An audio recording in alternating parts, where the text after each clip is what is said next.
thank you for joining me. I'm Dr. Liz Kirk, founder of Beyond Ergo, and my workshop today is all about introducing you to the new skills that you need in our very screen-intensive, work-from-anywhere kind of world.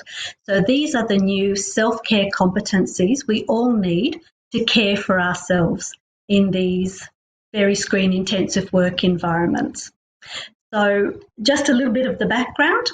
This research came out of my PhD research, is how I developed the training. And from that research, I realised that over 80% of people working with screens felt aches, pains and musculoskeletal discomfort related to their work. And that research also showed me that over 11% of people in contact centres are working while experiencing chronic pain. So that's pain that doesn't go away after rest.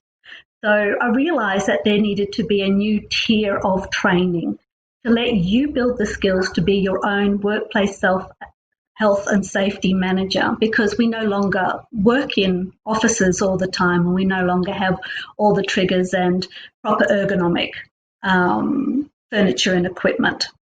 So I hope you enjoy and get a lot out of this little workshop that I've recorded for you. There'll be at least 3 skills that you can instantly implement and will be of immediate benefit for you. And please, anytime, put some questions in the chat box, because I'll be answering questions as we go along. Okay, welcome. Let's see the workshop. Want to discover how to personalise ergonomic recommendations to increase comfort and productivity, decrease pain and the chance of injury, and have more energy after work? Then stay with me as I show you how to reduce neck and upper back pain by over 50% with one simple action and one simple habit. I'm Dr. Liz Kirk, founder of Beyond Ergo. Through my PhD research, I developed a unique new tier of self-care skills training, specifically designed to help us survive modern mobile screen-intensive work. These are simple, no-cost strategies to increase comfort and productivity, decrease pain and the chance of injury, and give you greater control over your health, safety, and well-being during screen-intensive work. The first thing you have to grasp, when you're working from home or anywhere, you no longer have all the workplace health and safety and well-being support you would normally get at the office.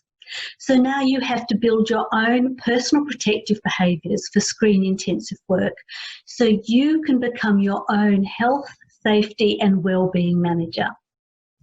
So what's important to know? What is the first thing you must do to avoid those tension headaches, neck pain, back pain, sore shoulders when you're working with your laptop? There's a little known fact I have to tell you first, and it's going to blow your mind.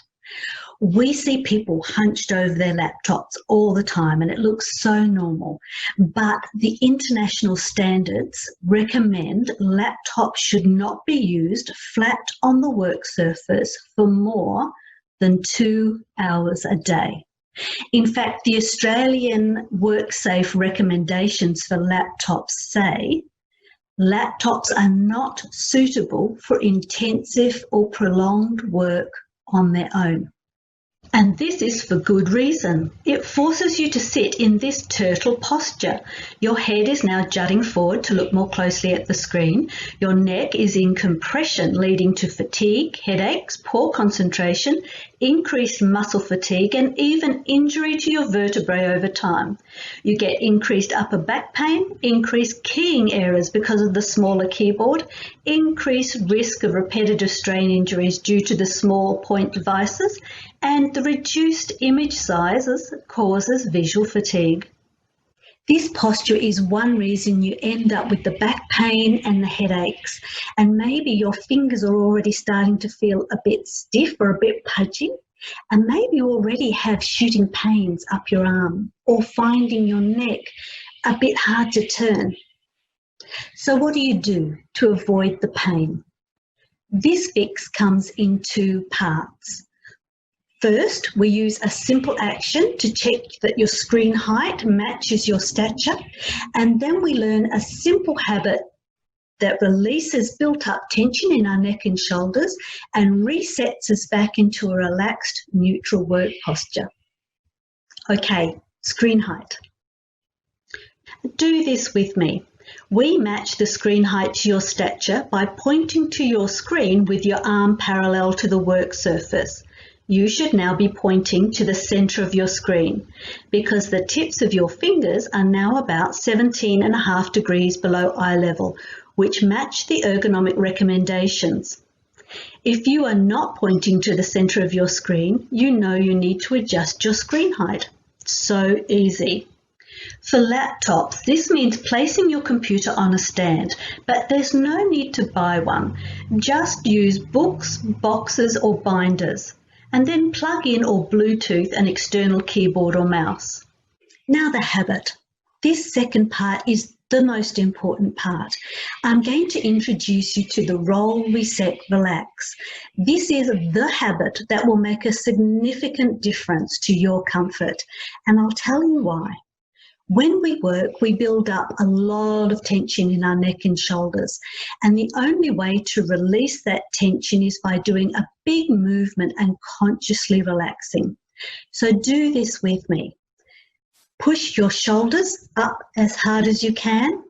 Now push them back as hard as you can, and down as hard as you can, and forward as hard as you can. Now rotate back 5 times and forward 5 times.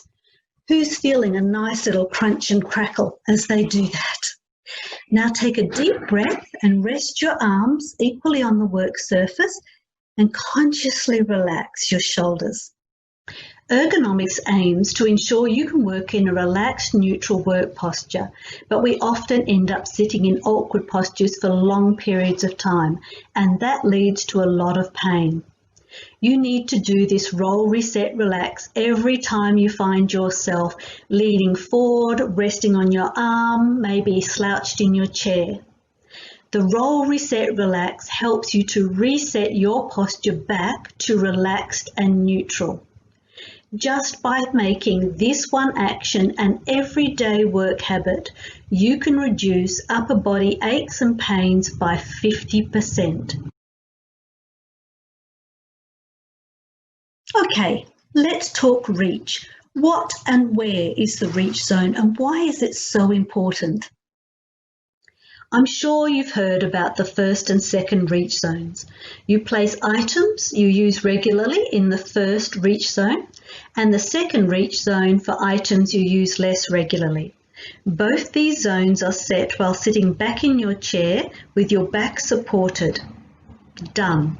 Now, the primary reach zone. The third reach zone that you rarely hear about, yet a reach zone that is crucial to define, especially if you have a small frame or you're under about 167 centimetres tall. The standards describe this low-risk posture as working with relaxed shoulders and elbows close to your side. To achieve this, your keyboard and mouse must be placed inside a zone defined by the width of your shoulders and relaxed forearm length. In just a minute, I'm going to demonstrate a simple action that does more than show you a generic recommendation. This action uses your body to automatically refine that generic recommendation to match your stature and help you to feel and see where your keyboard and mouse should be. But first, it's important to understand why it's crucial to define this zone to match your stature. When the mouse or pointer is placed too far away, too low, or too much to one side of the keyboard, it leads to shoulder, wrist, elbow, and forearm discomfort. It forces you to reach forward. Your shoulder is now abducted and elevated. The shoulder is now extended forward and the shoulder blade is rotated forward. Even in the short term, this causes spasms, fatigue, headaches, and stiffness in the neck and shoulders. When you're forced to reach forward for the mouse, your body weight shifts forward and ultimately results in weight-bearing stress on the extended arm. When working like this for long periods, this awkward posture with extended arm eventually leads to developing a repetitive strain injury. Common early symptoms start with a tightness, discomfort, stiffness, soreness, or burning in the hands, wrists, fingers, forearms, and elbows. You might get a tingling, coldness, night pain, or numbness in the hands, especially around the base of your thumb. A clumsiness or loss of strength in your hands, pain in the neck, shoulders, wrists, hands, and back that is associated with working with your computer. Okay, defining your primary reach zone that matches your stature. Let's go. To define your primary reach zone, we need to first pull into our work surface, so we're just at maximum 5 centimetres away from the edge of your work surface, and then we use the I Dream of Genie pose. So do this with me. Now have a look at your keyboard and mouse. Are your keyboard and mouse fitting inside the width of your elbows? Are these two pieces of equipment that are central to everything you do when you work with screens, are they sitting within the width of your shoulders? Remember, the primary reach zone is defined by the width of your shoulders and relaxed forearms. Your keyboard and mouse should fit within this space, so you can use your core work tools with relaxed shoulders and arms, with your elbows close to your side. Always take time every day to care for yourself. Make sure you seek additional help if you experience any of these symptoms in your shoulders, arms, wrists, or hands. You might have or feel a weakness, or maybe there's a persistent ache or pain that has lasted more than 2 or 3 days. You might realise that those symptoms are getting worse, or maybe the symptoms are disrupting your work and your life at home. Knowing how to personalise the ergonomic recommendations, build habits to regularly release muscle tension and reset your posture back to relaxed and neutral are the core self-care skills you need during screen-intensive work. And there you are. One quick action and one easy habit that can reduce your upper body discomfort by 50% or more, but only if you implement them. Only if you check your screen is at the right height and do your roll, reset, relax throughout the day. Now, I hope you found that interesting. I hope you found that helpful. I hope you found that so easy you're going to rush off and set up your laptop as soon as this video is finished. If you want to feel better now and work better now and increasingly over time, then build these simple strategies into your everyday work habits. Remember to check screen height matches your stature. Point to your screen. Check your primary reach zone so core tools of mouse and keyboard are inside the width of your shoulder. Avoid mouse drift so you're not slouched to one side and your arm is not taking the weight of your body. Do the roll, reset, relax every time you found yourself slouched in your chair, leaning forward to read from the screen or resting on one side. Consciously relax and to return to a nice, relaxed, neutral work posture. These are the new ergo and self-care skills we all need for screen-intensive work.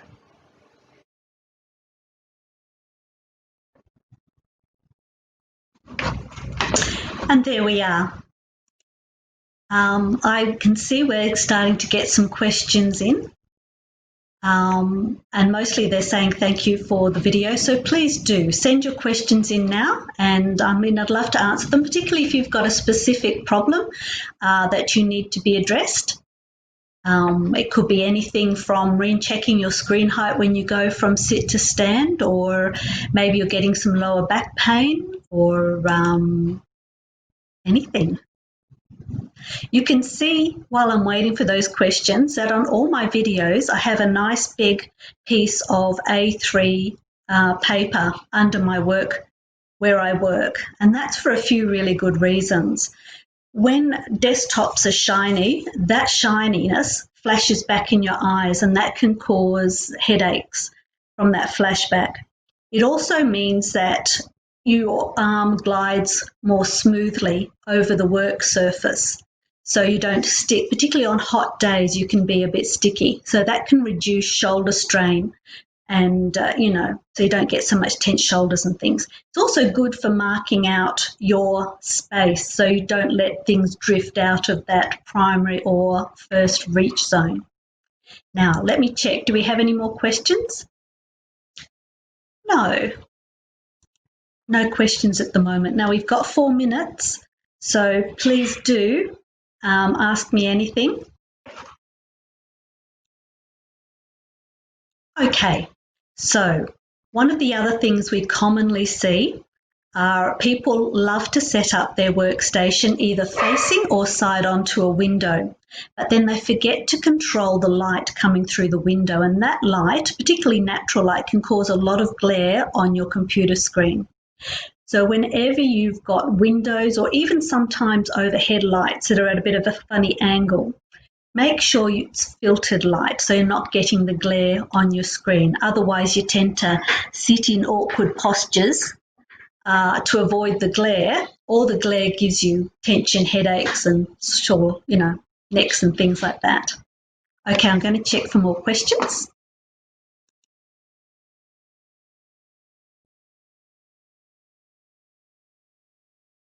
I've got a thing of check for questions, but I can't see any questions. Q&A. Oh, I've got 6 questions. I was in the wrong spot. Even if when this webinar finishes, I will make sure and I will go through and answer all those questions. So, what do you think about a bouncy ball? Not sure how to respond. Bouncy balls are okay if you're tall, but they also take a lot of core strength to maintain that posture, so they can be very tiring on your back. They tend to be too low. And on bouncy balls, you tend to sit with your shoulders really raised. So I don't generally recommend them. What do you think about keyboards at shoulder level? What do you think about if keyboard is at shoulder level? I've never seen a keyboard at shoulder level. I'm not sure if I'm reading that correctly. I wouldn't have thought that was a good idea. Never heard of that. Any tips for someone who writes notes a lot? Yes. How do I put my keyboard? What I do, if you're writing notes a lot, you should push your keyboard away from the edge of your desk by about 10 centimetres, and I actually put my note paper in front of my keyboard. And I have either rough sheets like this, which I fold, or I've actually got notebooks which are long and thin. And that means I can keep my mouse within my primary reach zone, and I'm not twisting and bobbing to look. I'm actually just looking up and down. Really important when you do that to always stretch from the top of your head so you don't end up sort of crouched down like this. Always stretch up through your spine. Okay, so yes. Yes, progressive lenses. There's a question about progressive lenses. You have to be really careful if you have to use progressive lenses, your screen needs to be adjusted. It's better to get computer glasses. But when you get computer glasses, they're usually one distance, and you have to make sure that they're the right distance for your computer. And generally, if you can touch your computer screen is too close.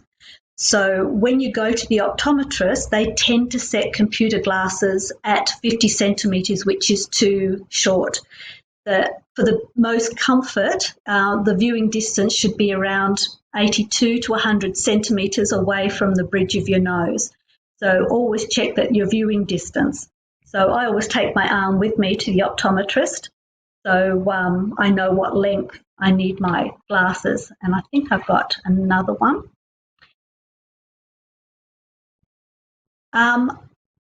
Stand-up desks are, we've gone, and sorry, I missed the questions. Thank you, everybody. Bye.